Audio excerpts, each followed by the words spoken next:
जिस पिता ने अपनी फुलवारी को सींचने के लिए अपनी जमीन जायदाद सारी चीज बेच करके अपनी बच्ची का विवाह करता हो। जरा सोचिए आप कि कोई पिता अपनी बच्ची का विवाह करता हो और विवाह में सारी फरमाइशें पूरी की जाती हो और किसी भी पिता का ये कामना होता है कि हमारी बेटी का हाथ पीला हो, लेकिन अगर उसकी बेटी के पूरे शरीर को सिगरेट से जला डाला जाए, कैसा महसूस करता होगा वो पिता जिस पिता ने अरमान सजाए होंगे। जी हाँ दोस्तों, एक दर्दनाक कहानी हम आपके सामने लेकर के आए हैं। एक ऐसी कहानी जो आपके रूह को कपा देगी, आपके आत्मा को झकझोर देगी, आप रो पड़ोगे क्योंकि कहानी ही इतनी खौफनाक है। सर जमीन बेच के हम कम से कम 21 लाख रुपया हम टोटल खर्च कर दिए। जो हुआ उसके साथ जबरदस्ती करने लगी, मारपीट, मतलब जो हुआ जबरदस्ती रूम में बंद करके रखती थी। तुम एक रूम में रहेगी, सौसे घर में नहीं भूलेगी, सौसे आंगन में नहीं भूलेगी। छोटा भाई जो है वो बोलते थे भैया मारो इसको, बेल्ट से चमड़ा उधेड़ दो। इसको जहाँ बंद करके रखती थी, गाली गलौज जो होता था, मधु भी करती थी उसका। उस पर पुलिस ने कोई कार्रवाई नहीं की अभी तक। क्या लगता है पुलिस क्या लगता है यही कि घूस ले करके बैठी है। एक हफ्ता के अंदर वो हमको बेटी जो बेसलूक करने लगी। और मधु बोली कि सिंदूर दिलवा सकते हैं तो सिंदूर मिटवा भी सकते हैं, हम जो चाहेंगे ना वो होगा, हम छोड़ने के लिए बोलेंगे तो छोड़ देगा। बिहार के राजनीतिक माहौल में जब यादवों के जातीय आधारित राजनीति की जाती है तो लोगों को लगता है कि यादवों का बहुत बड़ा भला होने वाला है, लेकिन वो भलाई कितना बड़ा हो रहा है इस चीज का आज एक जीता जागता सबूत हम आपके सामने प्रस्तुत करेंगे। जरा सोचिए आप कि कोई पिता अपनी बच्ची का विवाह करता हो और विवाह में सारी फरमाइशें पूरी की जाती हो और किसी भी पिता का ये कामना होता है कि हमारी बेटी का हाथ पीला हो, लेकिन अगर उसकी बेटी के पूरे शरीर को सिगरेट से जला डाला जाए, कैसा महसूस करता होगा वो पिता जिस पिता ने अरमान सजाए होंगे, जिस पिता ने अपनी फुलवारी को सींचने के लिए अपनी जमीन जायदाद सारी चीज बेच करके अपनी बच्ची का विवाह करता हो और उसे ठगा महसूस किया जाए, तो फिर ऐसे यादवों का विकास पर सवाल या निशान तो जरूर खड़ा होगा। जी हाँ दोस्तों, एक दर्दनाक कहानी हम आपके सामने लेकर के आए हैं। एक ऐसी कहानी जो आपके रूह को कपा देगी, आपके आत्मा को झकझोर देगी, आप रो पड़ोगे क्योंकि कहानी ही इतनी खौफनाक है। ये मामला कहीं और का नहीं बल्कि ये समस्तीपुर जिले का कहानी है। बच्ची बेगूसराय के दनौली फुलवरिया की रहने वाली बताई जाती है, यादव समाज से बिलोंग करती है, हायर एजुकेटेड पीजी कर रही है, साथ में कंप्यूटर की नौकरी, ऑपरेटर की नौकरी भी कर रही है। और उसको जब ठगने का प्रयास किया गया है, किस तरीके से वो ठगी का शिकार हो गया वो परिवार, वो यादव परिवार, और विवाह एक ऐसे राजघराने के क्षेत्र में हो जाता है जिसे तेज प्रताप का विधानसभा कहा जाता है। जी हाँ, ये समस्तीपुर का हसनपुर विधानसभा, ये वो विधानसभा है जहां से यादवों के रहनुमा, यादव समाज के बहुत बड़े नेता के बेटे का विधानसभा है और वो वहां के विधायक हैं। हाल ही में आपने देखा होगा कि मंच पर किस तरीके से उन्होंने थप्पड़ चलाया था अपने ही समाज के लोगों के ऊपर। आज उन्हीं का विधानसभा की एक कहानी है जहां एक बच्ची जिसकी मासूमियत देखिएगा तो आपके आंख से आंसू छलक पड़ेंगे। दोस्तों, फरमाइश, जितनी सारी फरमाइशें की गई लड़के के पक्ष के द्वारा, उन तमाम फरमाइशों को पूरा किया गया। बताया गया था कि लड़का बेगूसराय के बरौनी रिफाइनरी में इंजीनियर है और वो लड़का न तो इंजीनियर निकला और ना ही कुछ और निकला, तो बस ऐसा निकला कि जैसे मानो विवाह करके लोगों के घर उजाड़ करके अपनी संपत्ति बनाना ही उसकी नियति रह गई हो। जरा तस्वीर देखिए कि ये बच्ची जिसके शरीर को लोहे को गर्म सलाखों से दागा गया है, वो बच्ची जब आरती का थाल लेकर के बरमाला में अपने पति, होने वाले पति के सामने खड़ी होगी तो कभी नहीं सोचा होगा कि उसका भविष्य भविष्य कुछ ऐसा होने वाला है जिसके लिए उसने आरती के ये थाल सजाए हैं, वो उसकी जिंदगी को इस तरीके से वीरान कर देगा। लेकिन इस राजनीति में किसी को इसकी परवाह नहीं। जाति के नाम पर वोट डालने वालों से आज मेरा सीधा सवाल है कि अगर आप अपनी जाति के बच्चियों का भी आबरू नहीं बचा सकते तो जाति के नाम पर वोट लेने का ये धंधा बंद कर दीजिए। मैं आपको दिखाऊंगा कि कैसे पिता बिलख करके सब कुछ बता रहे हैं और आपको दिखाऊंगा कि कैसे उस लड़के को, उस लड़की की मां कितनी हृदय से परीक्ष करके, जो परीक्षण होता है बिहार में, वो कर रही है। और उसके बाद तमाम फरमाइशें पूरा होने के बाद लड़की को 7 दिन के बाद जो प्रताड़ना झेलना पड़ा है, उस प्रताड़ना को देख करके दोस्तों आप रो पड़ोगे, रो पड़ेंगे आप, क्योंकि जिस घर में विवाह किया गया था कि यह जीवन साथी होगा, वो जीवन साथी नहीं जल्लाद निकला है। जल्लाद। दोस्तों देखिए आप लड़की क्या कुछ कह रही है, क्या कुछ बता रही है। मैं आपको इसके अगली दफा भी एक अगले वीडियो में भी वो बात दिखाऊंगा, क्योंकि पूरा वीडियो दिखाना बहुत मुश्किल है, क्योंकि बात बहुत दर्दनाक और बात बड़ी लंबी है। पिछले 23 जून 2023 को विवाह हुआ, साल नहीं लगे हैं दोस्तों, अभी जून आना बाकी है। और इस बीच में एक मासूम सी बच्ची का इस तरीके से जीवन का गला घोंटा गया है, जिसे देख करके आप सहम जाएंगे। सुनिए क्या कह रही है। क्या नाम है सर आप? दुर्गेश यादव, घर कहाँ? दनौली फुलवरिया। क्या काम करते हैं? किसान आदमी है। किसान आदमी। आपकी बच्ची के विवाह को लेकर के कुछ बात, मामला सामने आया है जी। क्या है मामला? शादी विवाह हम किए सर अपना। कब शादी किए? 23 जून 2023। अच्छा, कहाँ शादी की? हसनपुर बड़गांव बोलता है। हसनपुर बड़गांव जी। किसके यहाँ के? रामाशीष यादव है। अच्छा, उनका लड़का का क्या नाम? दीपक यादव। दीपक कुमार बड़ा लड़का है, 2 लड़का उनका क्या है। काम करता है? वो हमको कहा गया था सर कि हम इंजीनियर हैं बरौनी में, रिफाइनरी में। बरौनी रिफाइनरी में जी। अच्छा, फिर क्या मामला हुआ? फिर मामला यही हुआ, शादी विवाह बढ़िया से हुआ सर। उसको बहन पहले से मेरी बच्ची को धमका रही थी, जो मेरी बच्ची नहीं बोली।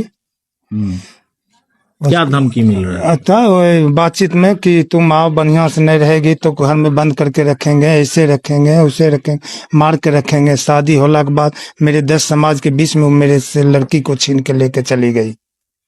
शादी सिंदूरदान होते हुए हम समाज लोग बर्दाश्त करके रहे। उसके बाद हमको बेटी गई, 1 हफ्ता के अंदर वो हमको बेटी जो बेसलूक करने लगी। कितना खर्च किए थे शादी में? सर जमीन बेच के हम कम से कम 21 लाख रुपया हम टोटल खर्च कर दिए। 21 लाख? हाँ। आपकी बच्ची का कितना पढ़ाई लिखाई है?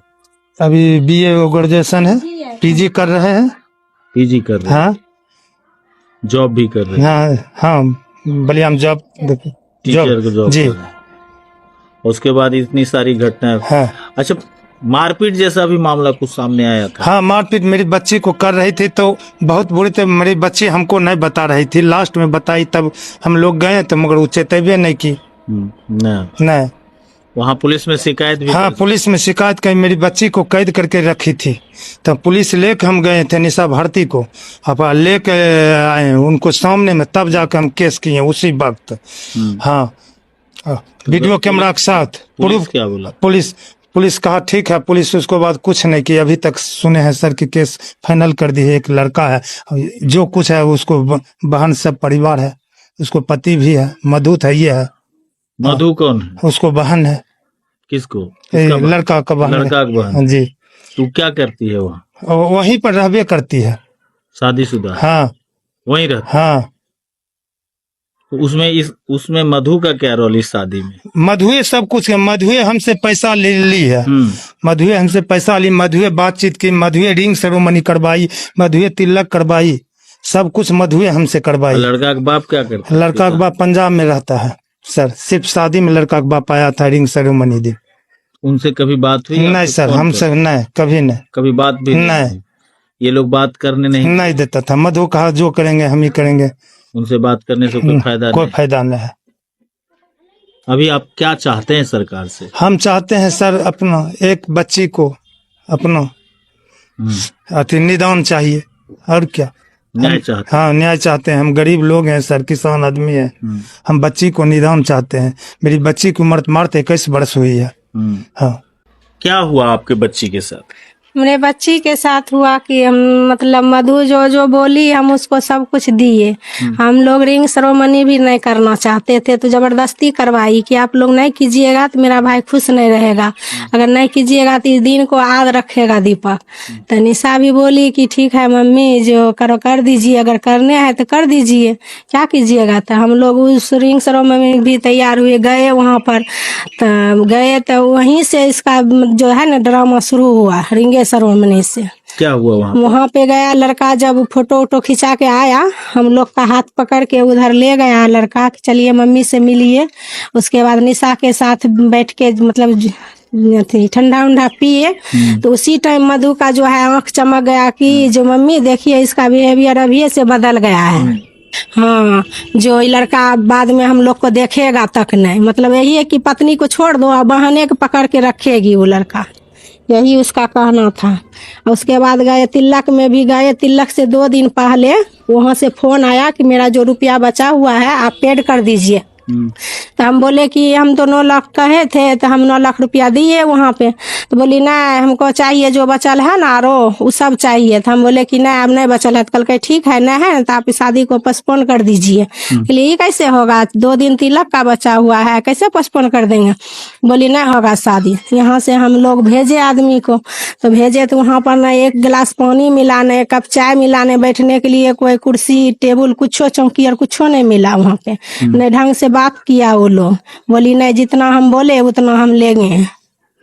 उसके बाद फिर उसके बाद चैन अंगूठी की मांग की कि नहीं हमको तिलक में सब चाहिए। तो हम लोग दिए। फिर बाद में क्या करते सब कुछ दे दिए थे। तो बोले ठीक है चैन अंगूठी की बात है दे देते हैं, 1 भर का चैन था 8 भर अंगूठी था दे दिए। तिलक में भी गया तो सब कुछ वहाँ ठीके ठाक हुआ। उसके बाद तिलक करके जब आया तो वहाँ से लड़का फोन किया कि ऐसी नहीं दिए, ये नहीं दिए, वो नहीं दिए। तो कहे कि सब गछल था कि जो मन होगा सम्मान देने में मेरा मन होगा तब न देंगे। तो बोला नहीं हमको ये सब चाहिए। तो शादी हुआ, शादी में हम यहाँ पर बोली घर पर नहीं करेंगे होटल में करेंगे। तो हम लोग होटल में भी करने के लिए तैयार हो गए कि ठीक है आप लोग जहाँ खुश रहिएगा ना वहीं कर लेते हैं। होटल में किए तो वहाँ सब कुछ व्यवस्था सब ठीके था। उसके बाद एक माला को लेकर के वो इतना विवाद खड़ा कर दी। हम जो माला बोले हाँ जो उसके बाद जो फूल का जो माला था वो वाला नहीं था, दूसरा था। इसीलिए वो शादी ढंग से नहीं होने के लिए दी। जब 4 बजा उसके बाद झटपट कैसे कैसे करके हम लोग सुबह हो रहा था तो हम किए। उसके बाद लड़की को ढंग से कुछ विध वाद नहीं होने के लिए देने, एक जेवर भी नहीं दी घूंघट पर, सिर्फ एक साड़ी दी। और उसके बाद लड़की को बांह पकड़ के जबरदस्ती घींच के गाड़ी में बैठा दी। मंडप में होटल पे दरबार में। हम लोग से मिलने के लिए तक नहीं दी लड़की को, नहीं लड़की के साथ एक लड़का को जाने के लिए नहीं दी किसी को। नहीं जबरदस्ती यहाँ से लेके चल गई। वहाँ जा करके वो जो हुआ उसके साथ जबरदस्ती करने लगी, मार पीट, मतलब जो हुआ बिना मतलब यही इतने को बात को लेके जबरदस्ती रूम में बंद करके रखती थी। तुम एक रूम में रहेगी, सौसे घर में नहीं भूलेगी, सौसे आंगन में नहीं भूलेगी, किसी से बात नहीं करेगी। इसको जहीं तहीं बंद करके रखती थी। गाली गलौज जो होता था मधु भी करती थी। उसका छोटा भाई जो है वो बोलते थे भैया मारो इसको, बेल्ट से चमड़ा उधेड़ दो। तो हम गए यहाँ से, हाँ मारता भी था। तो हम यहाँ से गए, भेजे आदमी को, तो देखे वहाँ पर ताला उला मार के रखे थे। तो हम प्रशासन निशा भारती को लेके गए, तो वहाँ से हम उसको लेकर के आए। हाँ आ गए अक्टूबर में। कितना दिन से यहाँ आपकी बच्ची रह रही है? अक्टूबर से रह रही है। तो उस पर पुलिस ने कोई कार्रवाई नहीं की अभी तक। क्या लगता है पुलिस? क्या लगता है यही कि घूस लेकर के बैठी है और क्या होता है। वो लोग बात नहीं करते? नहीं, कोई फोन कोई मैसेज कुछ नहीं। अब आप क्या चाहते हैं? हम चाहते हैं कि मेरी बच्ची को न्याय मिले, और क्या चाहेंगे। अभी साल तो नहीं लगा है? नहीं, 23 जून को साल लगा। तो आप लोग, लड़का क्या काम करता था? लड़का को बोला गया कि रिफाइनरी में इंजीनियर है, इलेक्ट्रिकल। अच्छा इलेक्ट्रिकल इंजीनियर है। तो कभी आप लोग उसको देखे वहाँ काम उम करते हुए? देखे, हम अपना आँख से तो नहीं न देखे, लेकिन जिससे हम पूछे वहाँ पर भी पता लगाए तो बोले कि हाँ है जॉब, जाता है प्राइवेटे से, बीटेक किया हुआ है। कौन सा गांव शादी किए थे? बड़गांव हसनपुर। और मधु बोली कि सिंदूर दिलवा सकते हैं तो सिंदूर मिटवा भी सकते हैं, हम जो चाहेंगे ना वो होगा, हम छोड़ने के लिए बोलेंगे तो छोड़ देगा तुमको। वो भी मारपीट करती थी? हाँ, वो भी जबरदस्ती करती थी इसके साथ। एक जेवर और भी नहीं दिए, उतना उतना हम रुपया दिए तो सब कुछ रख सब लिए? कुछ छीन ली इससे। अभी आप लोग से कोई संपर्क भी नहीं? कोई संपर्क, कोई फोन कॉल, कुछ कुछ नहीं? नहीं। बच्ची आपकी कितने दिन रही थी वहाँ शादी के बाद? बच्ची 1 मंथ रही थी ठीक से, दूसरे मंथ से तो उसका ड्रामे स्टार्ट हो गया।